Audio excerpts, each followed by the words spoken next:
Hello, Southcart Books. I'm Dehaney. Some of you might know me as the Black Nun, and along with my partner in crime, Matty Bob Cash, we are Burdizzo Books. Thank you all for coming today to celebrate the launch of our new book, Sparks. We couldn't have done it without our fantastic cover artist, Matt Hill, aka The Verger, and of course all our wonderful writers who we like to think of as our Burdizzo family. We're really proud of this book, and we're hoping that we can raise lots of money for a really great cause, Resources for Autism, which obviously we know is really close to Matty Bob's heart. So I'm really sorry I can't be with you all today, but I did promise I would read a little excerpt from my story, The Rape of Ivy House. So here goes. "I don't want no electricity," the old man shouted through the crack in the door. "You can't fight progress, Mr. Gompeth, and this is all for your benefit."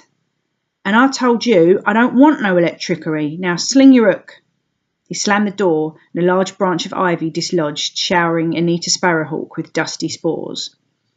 "If you could just let us inside, Mr. Gompeth," she spluttered, brushing dead leaves off her not inconsiderable bosom, "then we can assess what needs to be done."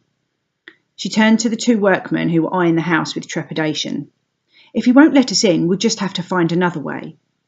She hoisted her handbag defiantly over her shoulder and fought her way through the overgrown front garden. Sat in his kitchen, he could hear her rustling and bustling, trying to find another door. Good luck with that, he thought.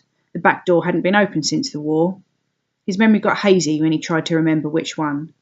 The kettle on the coal range started to whistle.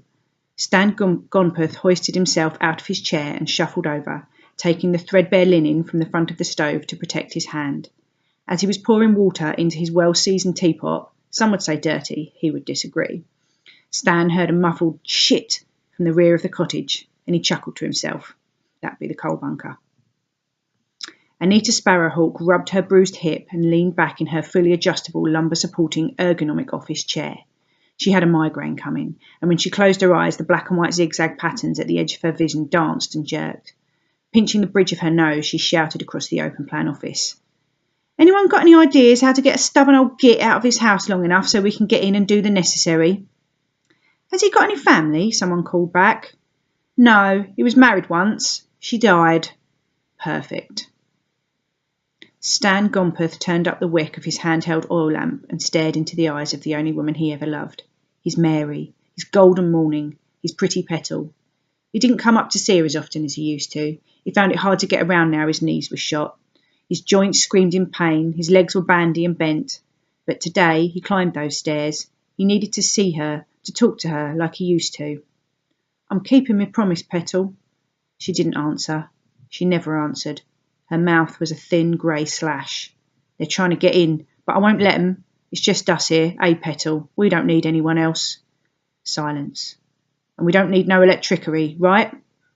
The flame inside the lamp flickered, causing a shadow to jump over Mary's cheeks. That was all Stan needed. She heard him. She knew he was keeping his promise.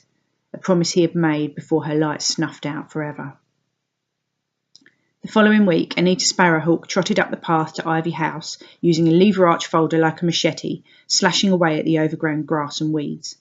The bruising from her collision with the coal shed had faded, but her indignant need to get this man out of his house had not.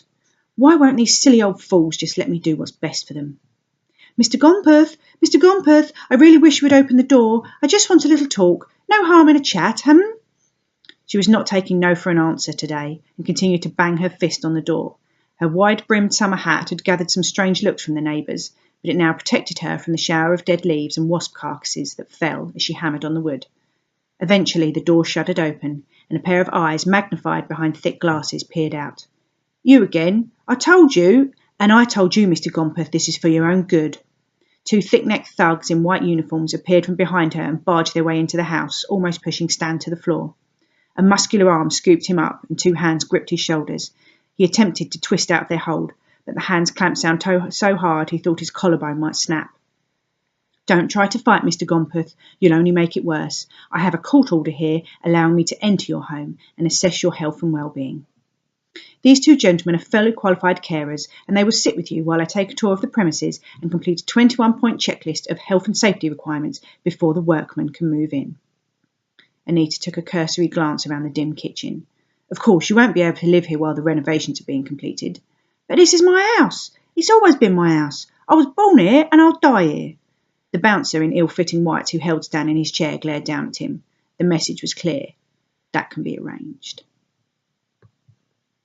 Hope you have a good day, and looking forward to seeing some of you hopefully at the Birmingham HorrorCon soon. Thanks for supporting Burdizzo, and hopefully we can raise lots and lots of money for resources for autism. Thank you.